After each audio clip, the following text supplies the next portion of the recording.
ಕೊಪ್ಪ ಪಟ್ಟಣದಲ್ಲಿ ಬಂದ್ ಇದ್ದರೂ ಹೊರಗಿನಿಂದ ಬಂದು ತರಕಾರಿ ಮಾರಾಟ, ಸ್ಥಳೀಯ ವ್ಯಾಪಾರಿಗಳ ಆಕ್ರೋಶ.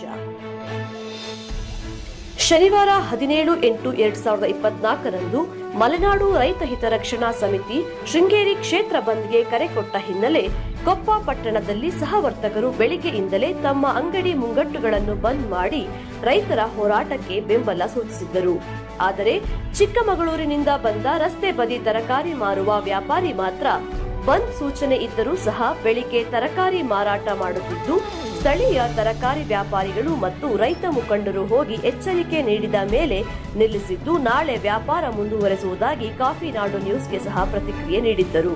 ಆದರೆ ಮಧ್ಯಾಹ್ನ ಮತ್ತೆ ವ್ಯಾಪಾರ ನಡೆಸುತ್ತಿರುವುದನ್ನು ಕಂಡ ಸ್ಥಳೀಯ ವ್ಯಾಪಾರಿಗಳು ಇದರ ಬಗ್ಗೆ ಆಕ್ರೋಶ ವ್ಯಕ್ತಪಡಿಸಿ ಪರಿಸ್ಥಿತಿ ಉದ್ವಿಗ್ನಗೊಂಡು ರೈತ ಹೋರಾಟ ಸಮಿತಿ ಸದಸ್ಯರು ಸಹ ಹೋಗಿ ತರಾಟೆಗೆ ತೆಗೆದುಕೊಂಡರು. ನಂತರ ವ್ಯಾಪಾರ ಸ್ಥಗಿತಗೊಂಡಿತು. ಸ್ಥಳೀಯ ವ್ಯಾಪಾರಿಗಳು ಇನ್ನು ಯಾವುದೇ ಸಂಘಟನೆ ಬಂದ್ಗೆ ಕರೆ ಕೊಟ್ಟರೂ ನಾವು ಬಂದ್ ಮಾಡುವುದಿಲ್ಲ, ನಮಗೊಂದು ನ್ಯಾಯ, ಹೊರಗಿನಿಂದ ಬಂದವರಿಗೊಂದು ನ್ಯಾಯವೇ ಎಂದು ಬೇಸರ ವ್ಯಕ್ತಪಡಿಸಿದ್ದರು.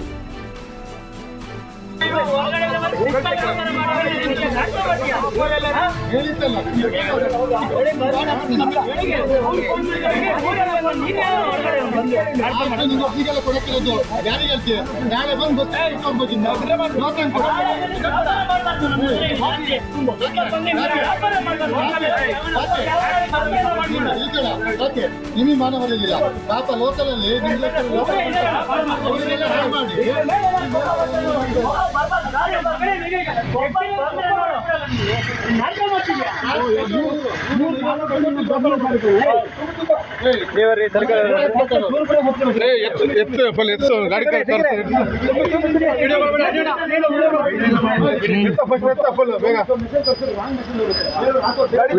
ಮತ್ತೆ ನಾವು ಹೋದ ತಕ್ಷಣ ಮತ್ತೆ ಓಪನ್ ಮಾಡ್ಕೊಂತೀವಿ.